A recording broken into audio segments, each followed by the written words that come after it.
watched a sick animal just the other day when he went through a issue where he had pain from damage to his body. Now, we would say, why was the animal fasting? He would not eat as long as he was in pain and suffering. So he resorted to fasting only until his pain subsided, his body started repairing, did he resume eating. Now, we can look at all in nature and we'll see the same exact thing happen with all other animals, animals that are going through something. If they're going through stress, if they're damaged, if they're being attacked or anything like that, they have no desire to eat. Now, not only are these so-called dumb, you know, you'll say dumb fellow creatures, they have this fasting cure instinct, but so does man. But we just don't understand how to pay attention or observe those instincts to fast. When we are given the instinct to fast, food don't taste good to us. Food, we can't smell food. Food has no smell to us. We just don't have a desire. And matter of fact, when we look at food, it makes us nauseous. We want to throw up. There is no thoughts about any good food to eat. All we want to do is go to bed and different stuff. So the instinct is there, but what our families and friends been telling us was that we need to eat to keep up our strength. Now we're going to be talking about fasting in this whole show. I am your host, Dr. Ferrante Frazier. I'm a holistic practitioner here out of Savannah, Georgia, and we teach a science called natural hygiene. And this science does not use the holistic approach, the I guess you'll say the conventional holistic approach about using remedies, herbs, medicinal treatments, or anything of that nature. We don't use medicine at all. We don't resort to any type of treatment. We believe that the body is a self-healing organism, and as such, all it needs is the cause of your problem removed, and then you supply the primordial requisites or your basic needs. The basic needs of this body, such as fresh air, sunlight, water, ideal food, and some of the other stuff you always hearing us say on this show. If you supply that to your body, then hey, you don't need no remedy. You don't need no treatment. The remedy is a rightful living, a better lifestyle, abandoning the unhealthy habits. Those are going to be the key. I'm glad that pretty much watching this show. This show is a show that we do every Tuesday. It air on Our Black Media. Make sure that you follow Our Black Media. If you haven't followed it yet, definitely go to YouTube and look up Our Black Media and follow it.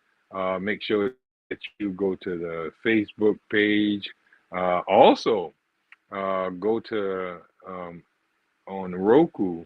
You can download the Our Black Media app and follow a lot of the shows that Our Black Media platform has up there. All things relevant to us. These things are relevant in our day and time. And this show, which is Natural as Elf, aired every Tuesday at 6 o'clock, is very relevant to our time. Matter of fact, it transcends time.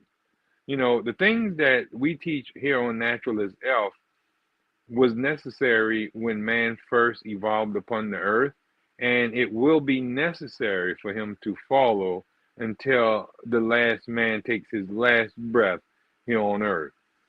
Matter of fact, if this philosophy that we're teaching, so-called shift and change, or is depleted from the earth, so will mankind deplete or be destroyed from the earth.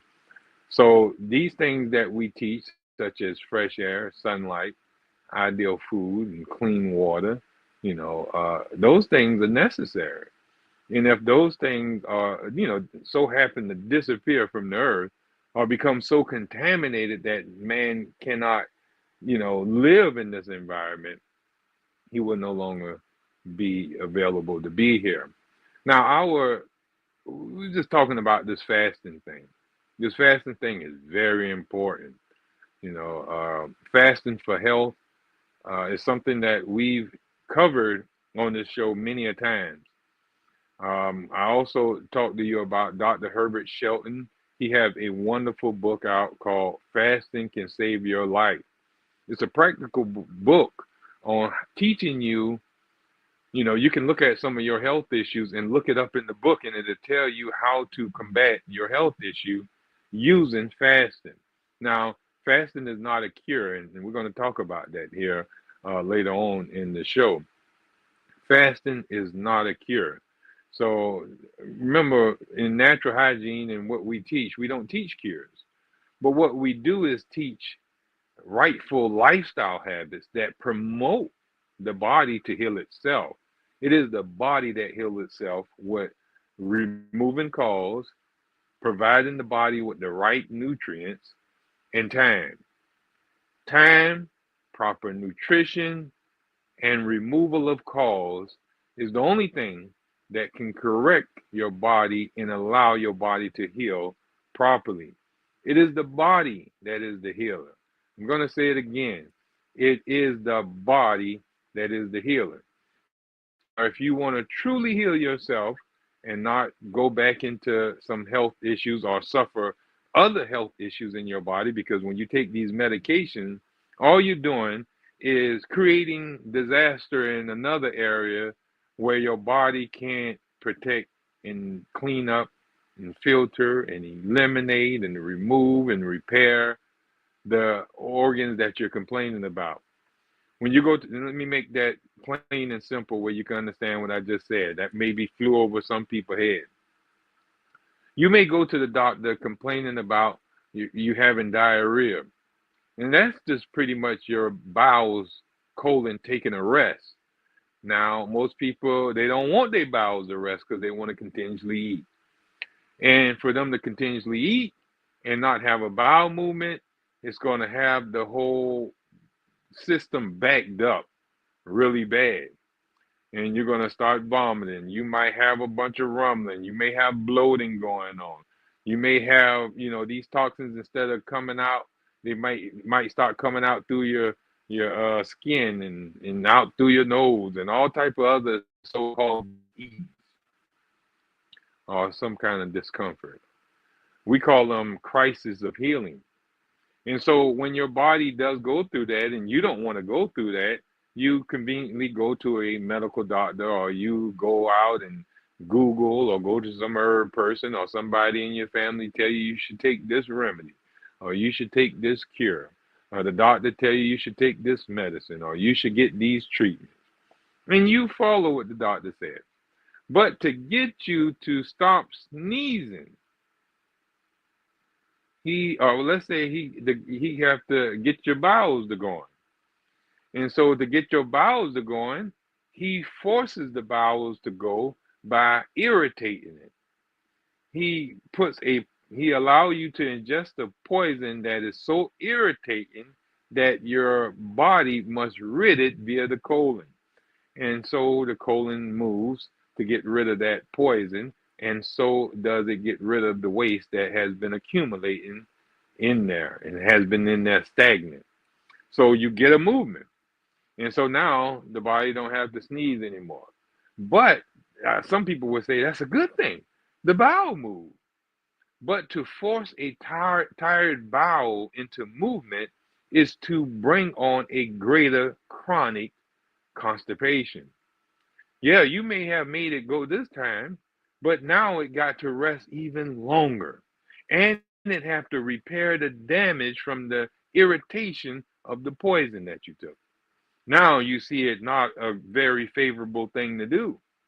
So for medicine to work, it must cause damage to the body to get it to work. Now that damage have to be repaired. That's a waste of energy. That's a waste of the body's vitality. Now, the constipation becomes even more chronic. Now you're going to have to take 2 of his pills to get a movement, then 3, and then 4, and so on. But what we're going to show you here in this segment is we're going to talk about fasting, and we're going to talk about it from the nature orthopathic perspective. We believe that all disease is right action. Everything that the body is doing is it's supposed to do, and it's doing for you.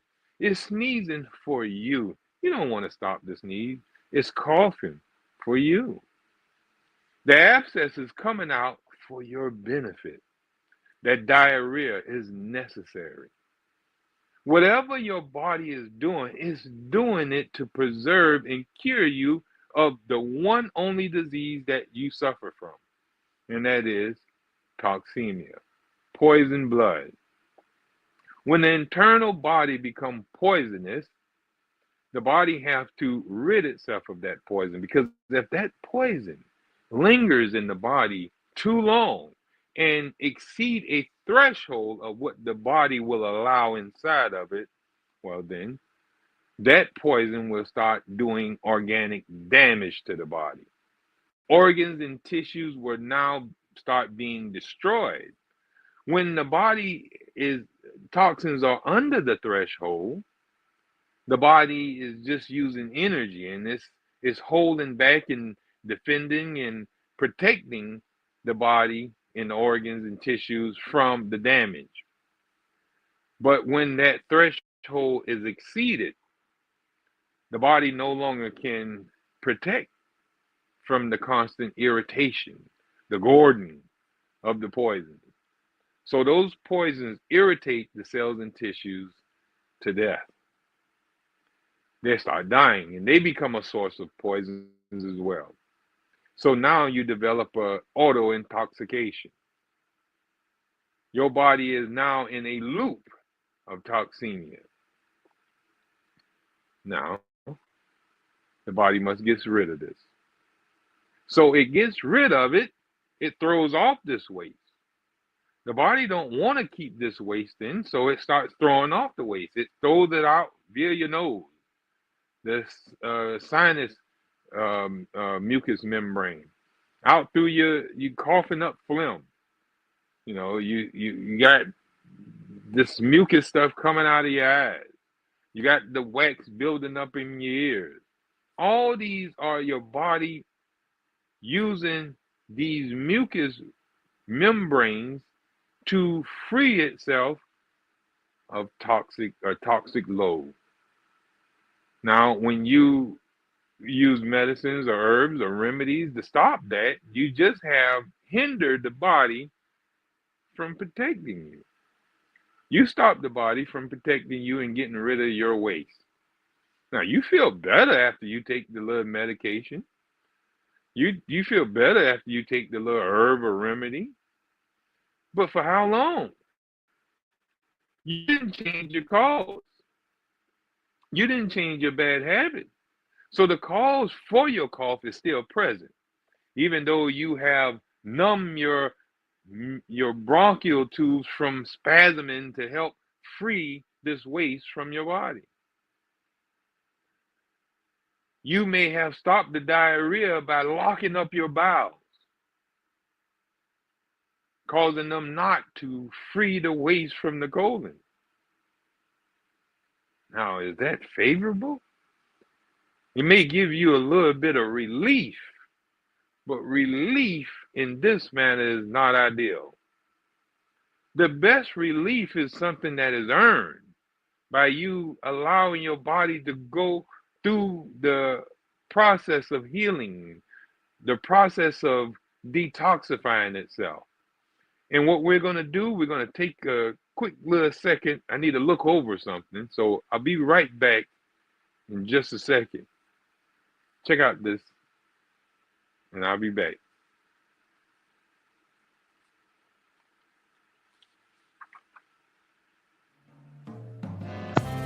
Need your garments cleaned with care and with a professional touch? Then bring them to One Price Cleaners in Garden City at the Old Farmers Market on Highway 80. Service you can count on.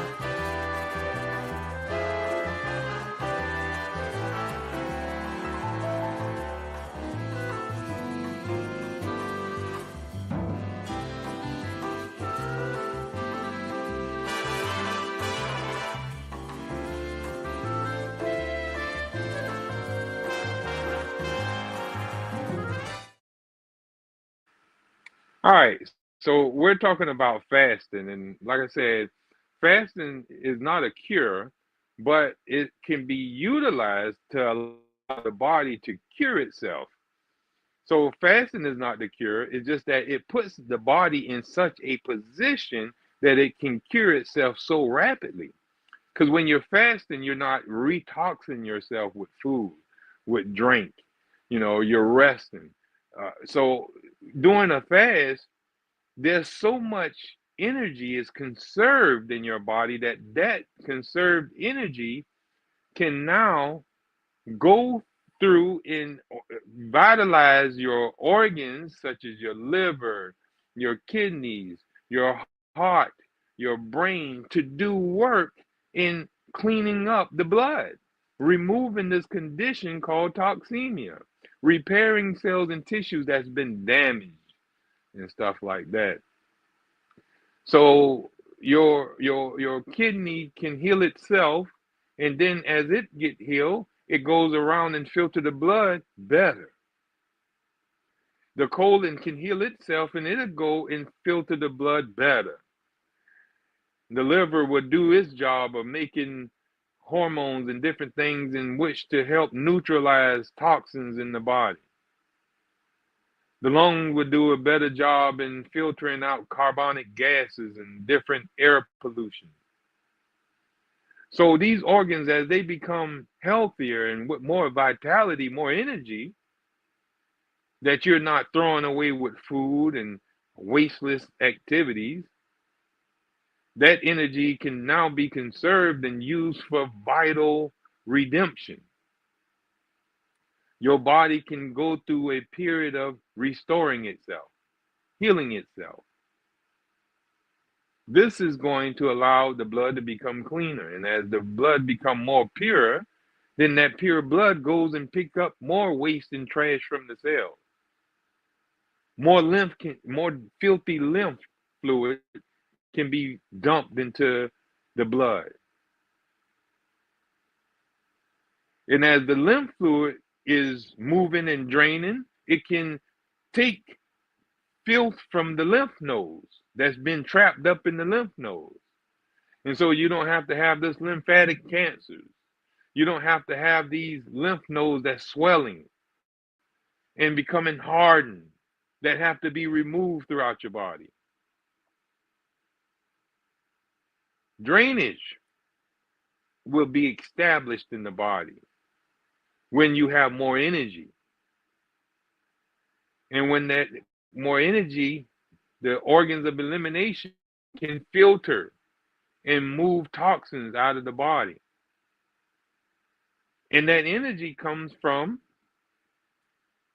a physiological rest, which is fasting. When you eat food, man, food requires so much energy to digest that food, to absorb that food, and then to assimilate that food, and then to eliminate the waste from that food. That requires a lot of energy. In fact, it usually put people to sleep. People eat and fall asleep. You're going to see that in a couple of days for Thanksgiving. People are going to be eating and going to sleep while they're eating because that food is going to require so much energy. It's going to put them in a state that we call a coma, sleep coma. Now, most of us call it the itis.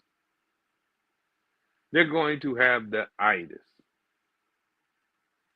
The itis is a sleep coma, a food coma. They eat themselves to sleep into a coma. The body have to shut down to use its energy, take energy from everywhere just to digest and render that food, break it down. Because if it don't, then that food's going to sit there in your stomach and rot and become a source of purity, you know what? Purity, torture, trauma. When food is not digested properly, that food sits there and rot and favor bacterial growth, violent growth of parasites. They enter the body and they eat at that decaying matter, but also they're eating at the body as well, and they're defecating toxic material. This is what's setting up our disastrous diseases. We're wondering where these diseases coming from. It's coming from our own neglect and how we eat, how we walk, how we live, how we watch, how we play, how we work. We overindulge in these things and we don't get rest. We don't like to sleep to even get energy. And then we waste that energy in our day to day living. And that's where we suffer disease. But fasting will allow the body to conserve energy. And while it's conserving that energy can be redirected towards the body's need to heal itself. Now, I'm going to share some things with you. I definitely want to share this. And this is, like I said, this is out of the Human Life book written by Dr. Herbert Shelton. It's on the chapter of fasting, which he called a physiological rest, because it gives rest to the whole digestive tract. And the digestive tract is not just the small intestines and the large intestines, but you got the pancreas. It helps create a lot of enzymes and hormones that need to help aid in digestion. You have the liver that aids in digestion. You have the gallbladder that aids in digestion. You have the heart that aids in digestion, because all those organs that we talk about need blood. And how can the blood get to them except for the heartbeat? The brain aids in digestion because it's the the meister in this whole melodrama. You also got the lungs have to get oxygen to these organs and tissues that help make energy to even perform their function. So all the body aids, even the muscles, help with peristaltic motion, help with the heart to beat, help with the lungs to breathe. There is all these different parts of the body, organs and organ systems, even though they may not be called the digestive tract or the digestive system, but they still cross paths and help aid the digestive tract in doing its job.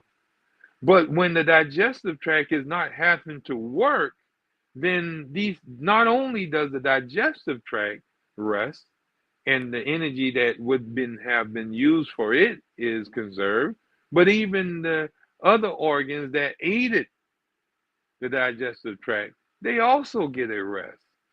For this is considered a physiological rest. Function. Physiological just means functioning. Physiology is how things function. So when you have a physiological rest, you have a functioning rest. So the whole body doesn't have to function. And that is a huge rest to the body.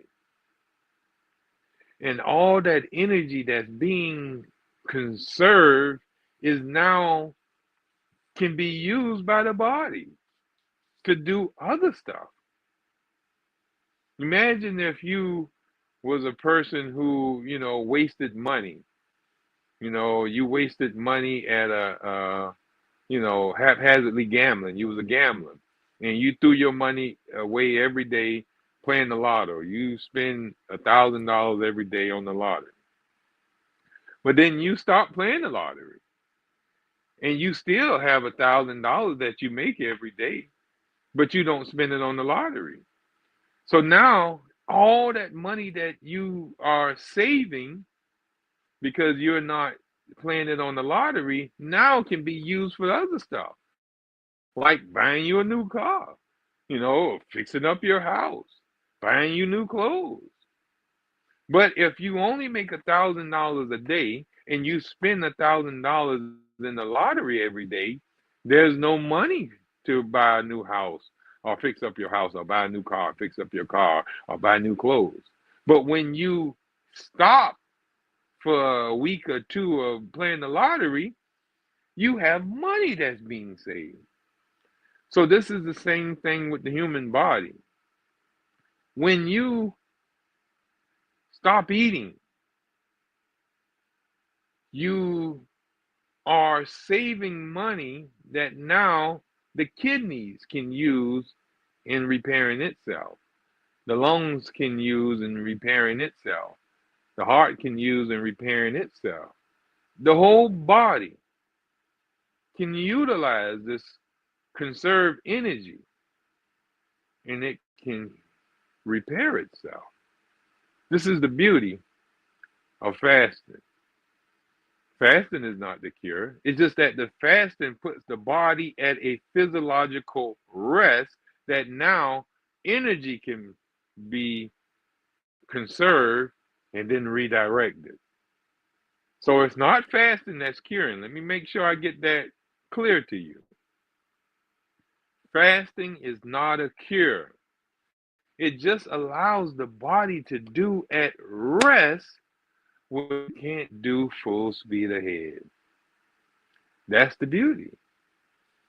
All right, so let's look at some of the things that Dr. Shelton says that benefits from a physiological rest. He said the muscles during a fast, as has been shown by investigators, the skeletal muscles may lose 40% of their weight, whereas the heart muscle loses only 3%. Glycogen and fat disappears first. And lastly, some of the protein, but the heart is fed off the less essential tissues. The loss of fat or muscle might occur at any time without impairment to health. So what he's saying is when you see people undergo a fast and it seems like they're diminishing, it's not the actual muscle that they're losing the fat that's interwoven in the muscles. They're losing water that's in the muscles. All right. They're losing the glycogen reserves that's in the muscle. That's where all the sugar stores. The glycogen is a form of glucose that's stored in the muscles. It's also stored in the liver. But in the muscles, they're stored in there. And when you stop eating, then your body have to feed off of its reserves, its stores. So glycogen is the store that it's going to go to first. And since you're not eating to give the body no sugar, glucose, it goes to the store. It's stored up glucose, which is glycogen. And it starts using that glycogen. And once it get finished using up its glycogen, then it starts using the fat. And you start burning the fat out of the cells, out of the body. And once it start using the fat, then it'll start going into the proteins and start breaking down the muscle to fuel itself, to fuel the rest of the body. So the body fuels itself in reverse order. Before your body start breaking down protein, it must go after all the glycogen, all the sugar out of the body must be depleted first. Then all the fat of the body must be depleted first. Then will the body go to its structure, its protein. So, and it takes a while for the body to run out of glycogen reserve, and then it take another while for the body to run out of fat reserves. A lot of us know a lot of people who can go a long time on their fat reserve. They show it. Well, we got a guy supposed to be coming up in a little while called Santa Claus. We know he can go many, many months without eating with that belly of his. Now, that's what you call a reserve. Now, the body have to shrink all that before it start getting rid of protein. Protein is the basic structure of your cells and tissues, such as the heart. Before it start attacking the heart, they got to get all that fat around the heart first. Before it start bothering the brain, it got to get that fat around that brain first. So the body is going to feed off itself in reverse order. All right. So we're going to dig down into this a little more in just a second. We're going to, Come back in just a second. All right, be right back. Hey there. Are you ready to amplify your voice and embrace your passion? Tune in to Our Black Media Network, where community comes first and every story matters. We're here 24/7, delivering powerful content on everything from financial literacy to the latest in sports and mental health. We are unapologetically real, reflecting the heartbeat of our community with programs that inspire, empower, and drive change. Join us on all major media platforms to celebrate our unique voices and advocate for the change we want to see. With over 50K monthly viewers, our network is your go-to destination for authentic, engaging content. Be a part of the movement. Be a part of the change. Tune in to Our Black Media Network today and let your voice be heard.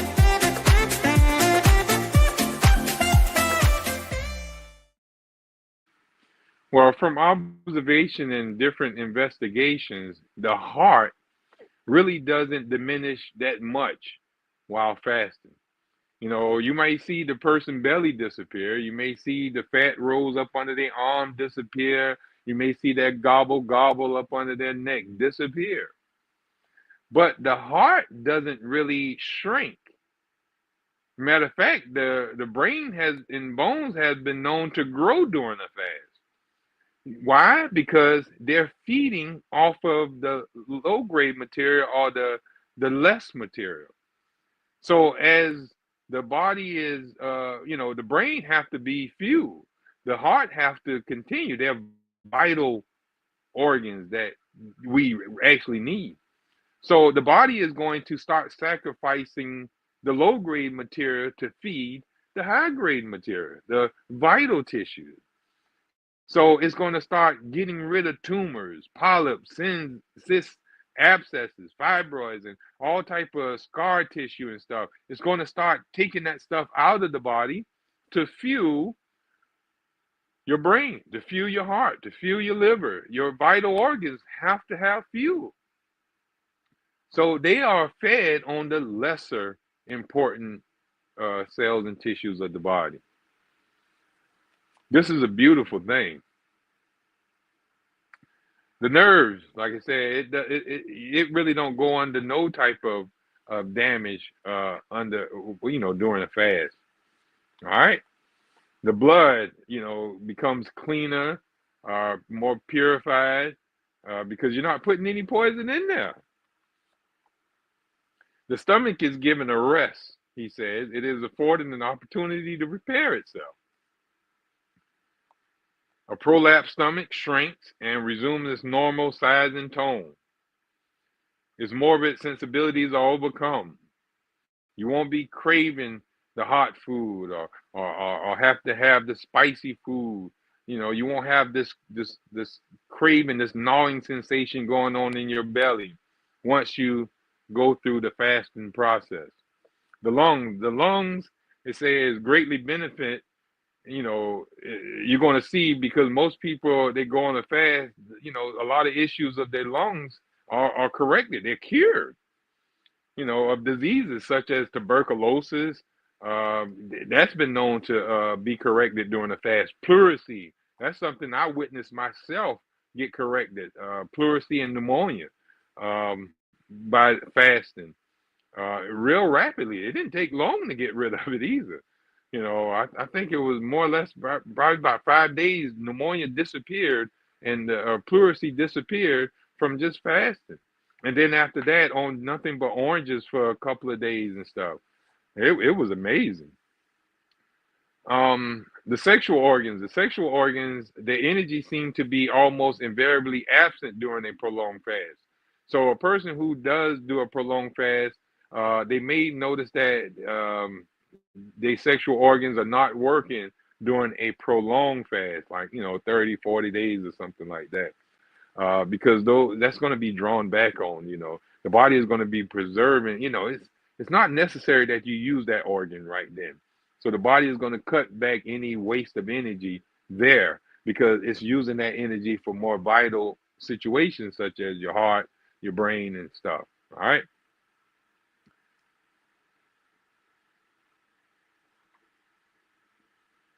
Now, it doesn't mean that it have to be that situation. Neither does you have to become impotent just because you're fasting. All right. Well, both male and female organs are enabled to cure and repair themselves during a fast. Menstruation is often brought on a week or even 2 weeks ahead of the regular time. I've known some people who the menstruation, the actual, heavy periods, with bleeding, um, clotting, and stuff like that, disappeared. After fast, or if they're fasting during it, it clears it up even more faster. The tongue and breath, these are interesting studies during a fast. The tongue becomes heavily coated in almost every instance. So the tongue is an avenue in which the body is going to free itself of waste. Notice that when you get up in the morning, you go in there and you have a white coated tongue.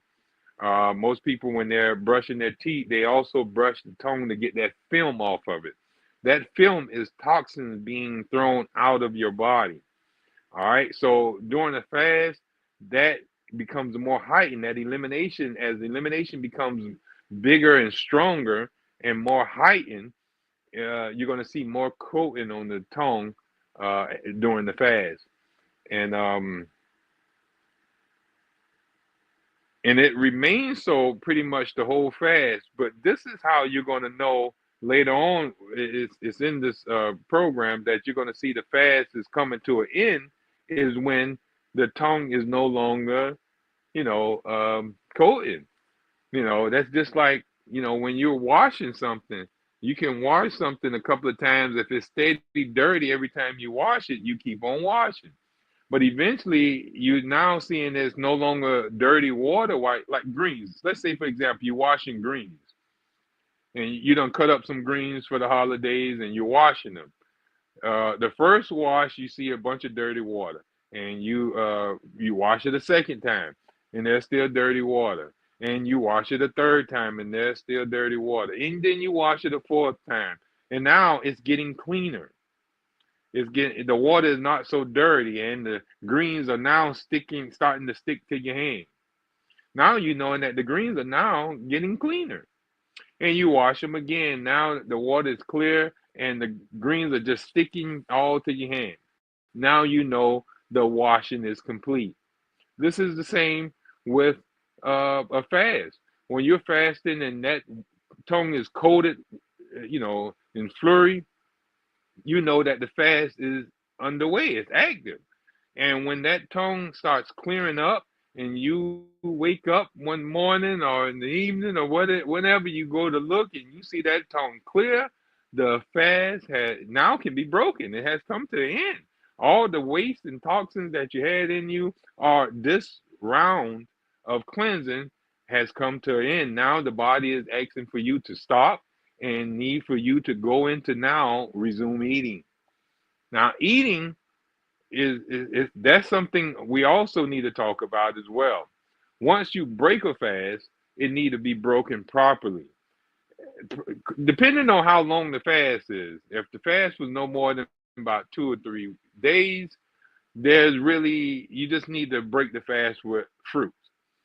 But if the fast was a prolonged fast of 20 or more days, then the stomach has really went into a deep sleep and need to be woken properly. Now, the proper way to wake up a digestive tract that has been sleeping for 20 plus days is to slowly wake it up. We usually break fast with a juicy fruit, watermelon preferably, but it will only be a little piece of watermelon to wake it up. The longer the fast, the less food needed to wake the stomach up. Anything more will do damage to the stomach and cause more problems than when, worse situation than you even start before you started the fast. So I know some people even tried waking up their stomach with a piece of chicken and were going through it for days and had to go back into fasting to do, correct the damage of a piece of chicken they ate. Some people did it with macaroni. Some people did it with all type of different, food items. And I always tell them, if I'm supervising their fast, please call me before you eat anything. I don't care if you're gonna break the fast, cool, but talk to me first before you do it, because you got to break that fast properly. Otherwise, you're gonna be in a world of trouble. All right. So I just wanted to put that in there before you go and start doing the fast, and we don't have enough time in this program to teach you how to break the fast. I went ahead and share that with you now. Now, the temperature, according to Dr. Shelton, in the matter of body temperature, fasting presents us with a very paradoxical series of phenomena. In fever patients, the temperature invariably falls to normal as the fast progresses, whereas in those chronic cases where the temperature is habitually below normal, it will slowly but surely rise until it reaches normal by the time the fast should be broken. So here, as you're doing the fast brings you back to what is normal. If it's too high, it brings it down. If it's too low, it brings it up right to where normal is. So fasting allows the body to cleanse itself to rectify its temperature issues. This is a good thing. Gaining weight after the fast, well, let's look at losing weight uh, during the fast. Now, I want to make sure I read this all the way to you. So bear with me on this one. We usually say that a faster loses about a pound a day. However, the loss of weight varies greatly depending on a number of circumstances. Fat subjects lose more rapidly than lean ones. The more active physically one is, the more rapidly he loses weight. The longer the fast progresses, the less rapid is the loss in weight. Losses of 5 or 6 pounds a day for the first 2 or 3 days are often recorded, but such losses are not losses of flesh. Most of this apparent loss is due to the emptying of the alimentary canal, or of several pounds of food and feces, which is not replaced by more food. In one fast of 30 days conducted by the author, the loss during the last 5 days was 1/4 of a pound a day. The patient was moderately active from 9 a.m. to 7 p.m. each day. During Mr. Johnson's 30-day fast, he lost from 1/2 a pound to 2 pounds a day. On the 30th day of the fast, his loss was 1/2 a pound.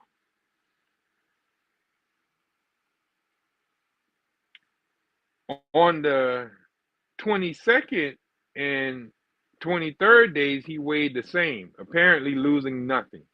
This, however, was due to profuse water drinking.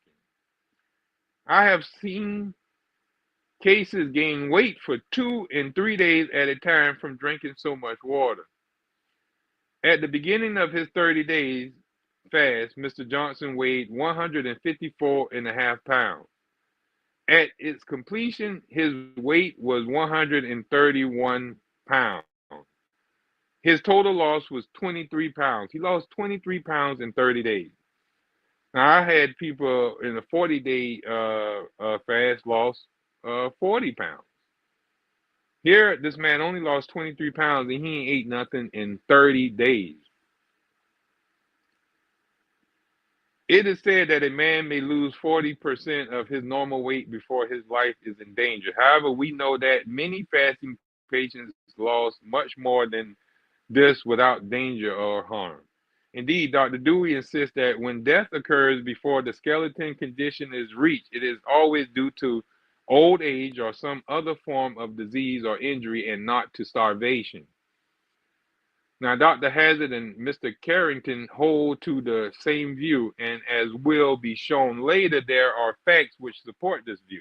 And we can see that even in those individuals who,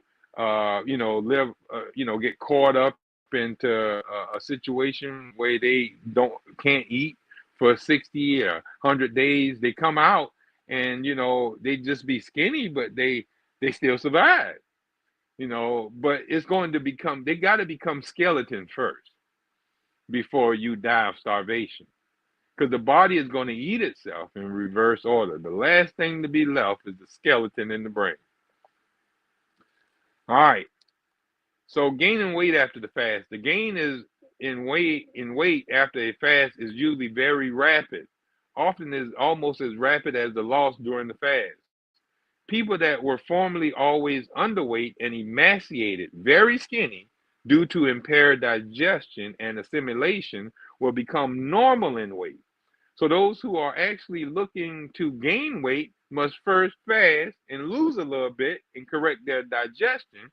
For when they do eat, their digestive tract will be able to assimilate the food they're eating and absorb it and assimilate it into flesh and bone, instead of rejecting it because of damaged digestive tract or the food rotting inside of them, and they're always sickly. All right, so we'll be right back in a second, and we're going to finish this lesson on fasting. All right, be right back.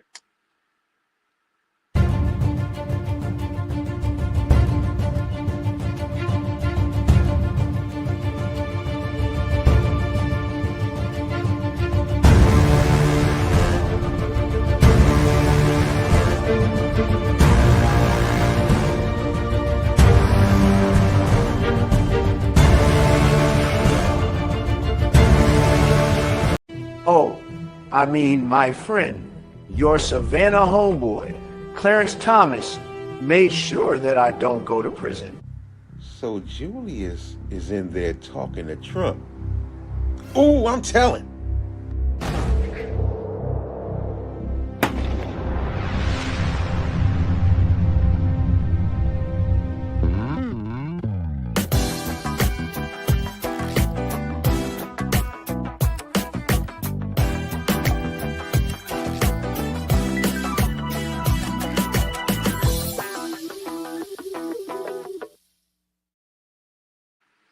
Now, there's a thing about fasting and versus starvation. Fasting versus starvation, those are not the two same things. A person who is fasting, they willingly enter, a fast. They're not eating because they don't want to. Starvation is something that happens when somebody,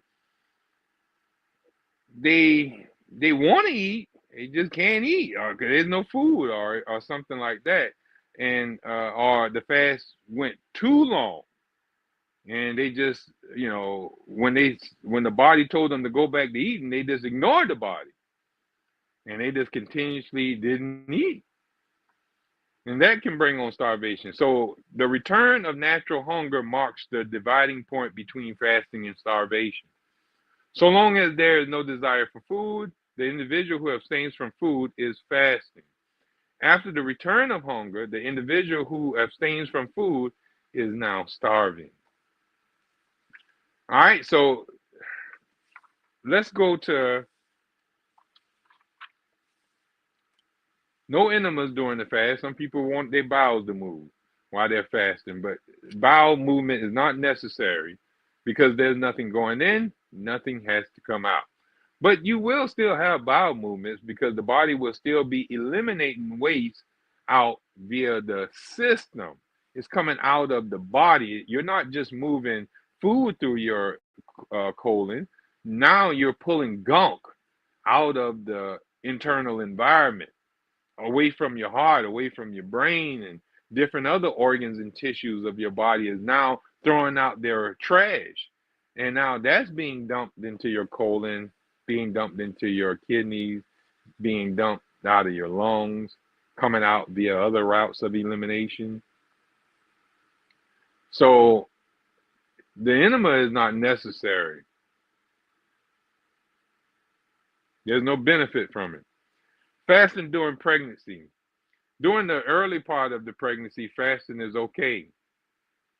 But after a point, especially with morning sickness, if they want to get away from morning sickness, fasting is the best thing, because morning sickness is no more than the body trying to prepare the environment for the growing embryo. But you can help prepare that by fasting. It'll help detox the body and prepare and clean up the environment as well. So the morning sickness would disappear if you just stop all that eating.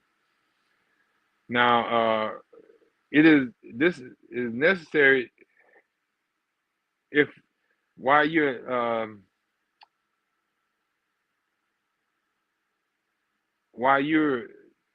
breastfeeding, it's not really ideal to fast because it can stop the milk, the secretion of milk.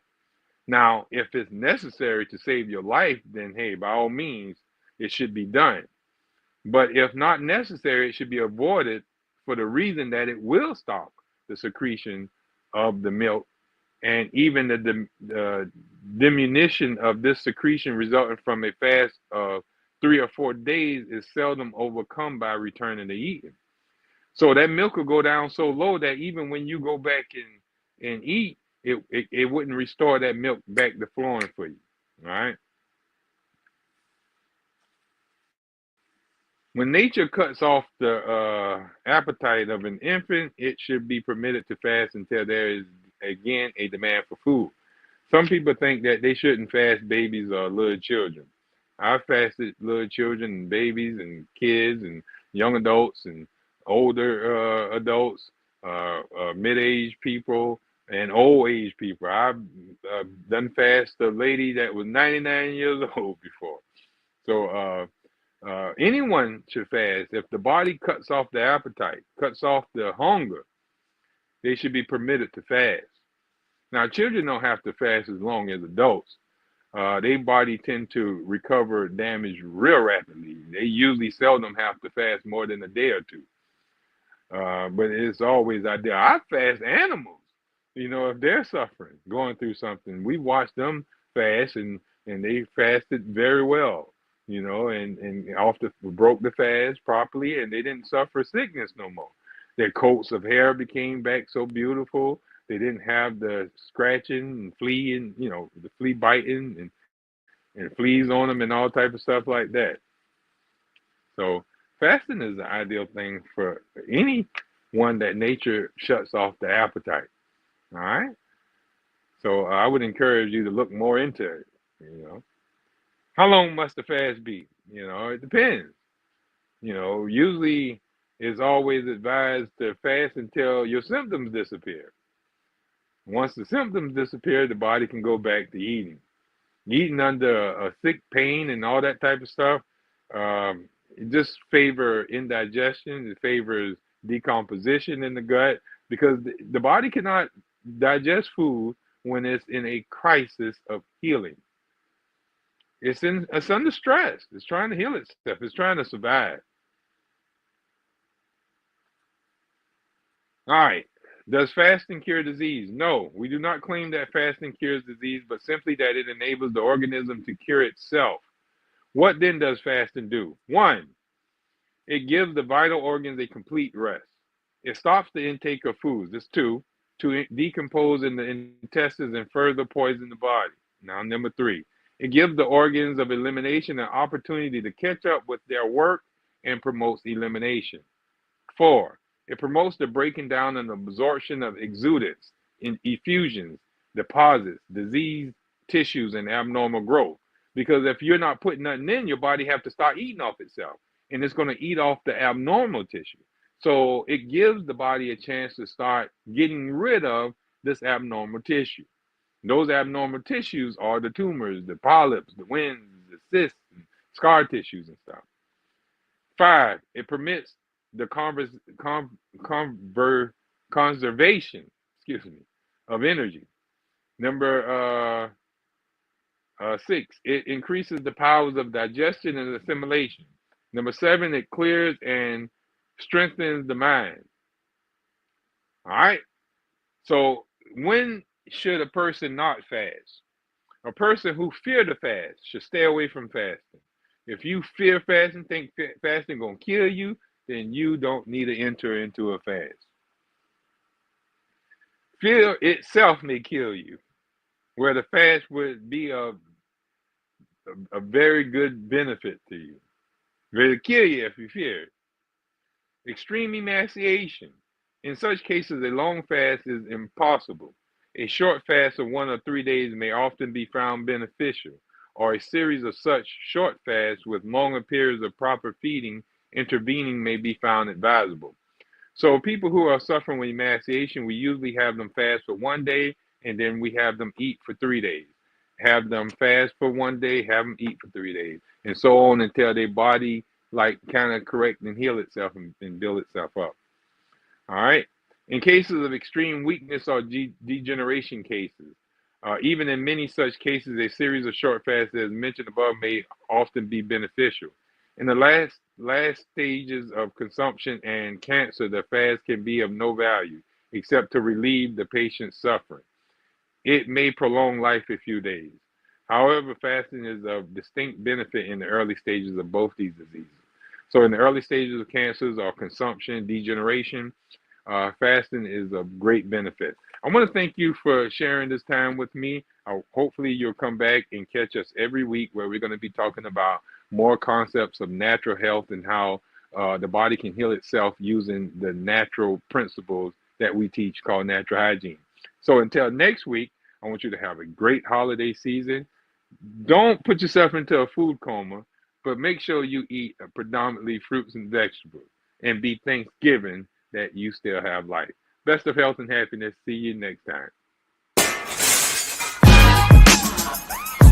Like that.